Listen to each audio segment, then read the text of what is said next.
Halo rekan-rekan semua, perkenalkan, nama saya Raffles Asmatino dan rekan saya Nandi Wahyu Satriani. Di video kali ini kami akan coba untuk menjelaskan tentang K3, yaitu kesehatan dan keselamatan kerja. Apa itu K3? K3 merupakan kesehatan dan keselamatan kerja, bidang yang berhubungan dengan keselamatan kerja dan kesejahteraan manusia yang bekerja di sebuah lokasi proyek, kantor, maupun institusi. Namun, sebenarnya K3 itu sendiri bukan hanya diperlukan di dalam tempat kerja saja, tetapi dapat diterapkan di lingkungan tempat tinggal, sekolah, ataupun tempat umum. Dikarenakan K3 sendiri mempunyai tujuan, yaitu agar selalu tetap menjaga keselamatan. Pengertian K3 secara khusus dibagi menjadi dua. Pengertian yang pertama secara ilmu pengetahuan, pengertian yang kedua secara filosofi. Apa itu secara ilmu pengetahuan? K3 merupakan ilmu pengetahuan dan penerapan dalam mencegah terjadinya kecelakaan. Secara filosofi, K3 merupakan suatu upaya untuk memastikan keutuhan dan kesempurnaan jasmani dan rohani tiap tenaga kerja. Seberapa penting K3 bagi perusahaan dan karyawan? Penerapan K3 merupakan hal terpenting di dalam suatu perusahaan, dikarenakan dengan adanya K3, karyawan perusahaan akan tetap sehat dan terhindar dari segala kecelakaan yang mengancam pekerja itu sendiri.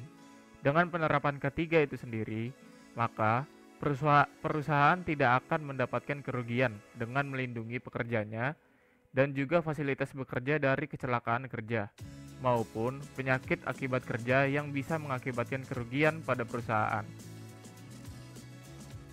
Kerugian tersebut bisa berupa lost time dan juga biaya tagihan yang diakibatkan oleh kecelakaan kerja. Dengan adanya penerapan K3, maka perusahaan tidak akan mendapatkan kerugian.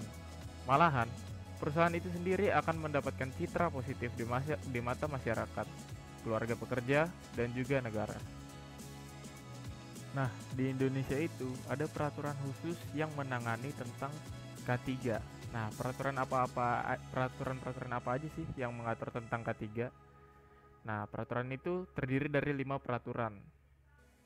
Peraturan yang pertama itu Undang-Undang Nomor 13 Tahun 2003 tentang Ketenagakerjaan.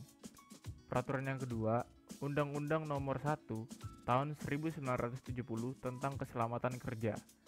Undang-Undang yang nomor 3, Keputusan Menteri Tenaga Kerja RI nomor 1135/Men/1987 tentang bendera K3.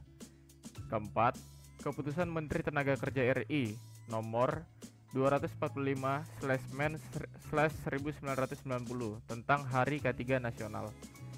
Nomor 5, Peraturan Menteri Tenaga Kerja dengan Transmigrasi RI Nomor Peraturan 01/Men/2007 tentang pendoman pemberian penghargaan keselamatan dan kesehatan kerja.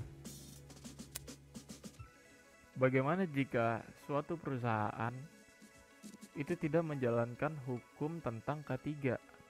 Nah, pada pasal 15 Undang-Undang Nomor 1 Tahun 1970 menetapkan bagi yang melanggar ketentuan keselamatan dan kesejahteraan kerja atau K3 akan mendapat ancaman pidana dengan hukuman kurungan 3 bulan penjara dan denda setinggi-tingginya jika ada perusahaan terdapat melanggar prosedur K3.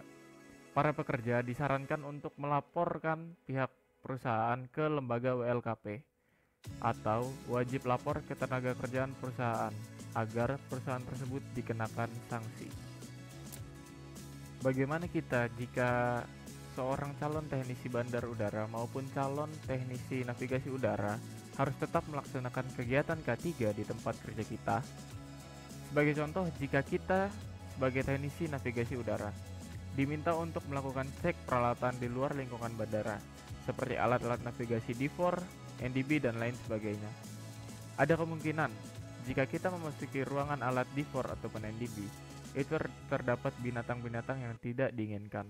Contohnya seperti ular. Karena itu, kita harus menggunakan perlengkapan safety.